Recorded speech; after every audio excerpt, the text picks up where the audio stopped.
वार्तांकन रोखठोक बातमी। छत्रपती शिवाजी महाराज जयंती पारंपरिक वाद्यांच्या निनादात होईल।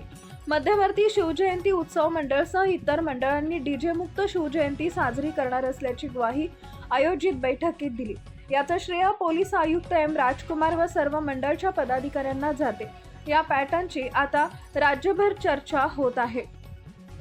छत्रपती शिवाजी महाराज जयंती उत्सव दिनांक 15 ते 19 फेब्रुवारी दरम्यान आहे। या पार्श्वभूमीवर शहरात कायदा व सुव्यवस्था राखण्यासाठी पोलीस आयुक्त एम राजकुमार यांच्या अध्यक्षतेखाली सोमवारी पोलीस आयुक्तालयात संयुक्त शांतता समिती बैठक झाली। यावेळी पोलीस आयुक्त म्हणाले, उत्सवाचं पावित्र्य राखा, सर्वोच्च न्यायालयाच्या ध्वनी प्रदूषण नियमांचं पालन करा, मंडपामध्ये सुरक्षेच्या दृष्टीने सीसीटीव्ही कॅमेरे बसवण्याची व्यवस्था करावी, मूर्ती व फोटोला धक्का होणार नाही याची खबरदारी घ्यावी असं आवाहन पोलीस आयुक्त एम राजकुमार यांनी केलं आहे।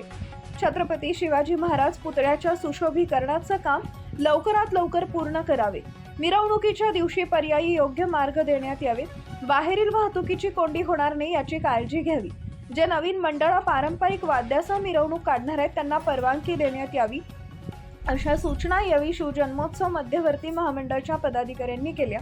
यावेळी पोलीस उपायुक्त गोहर हसन, पोलीस उपायुक्त अश्विनी पाटील, पोलीस उपायुक्त विजय कबाडे, सहाय्यक पोलीस आयुक्त प्रताप पोमन, सहाय्यक पोलीस आयुक्त दिलीप पवार, ट्रस्टी अध्यक्ष पद्माकर काळे, उपाध्यक्ष श्रीकांत डांगे, कार्याध्यक्ष श्रीकांत घाडगे, नगरसेवक तात्यासाहेब वाघमोडे, माजी परिवहन सभापती राजन जाधव, उत्सव अध्यक्ष जयवंत सलगर, कार्याध्यक्ष कृष्णा सुरवसे व आदी मान्यवर सदस्य उपस्थित होते।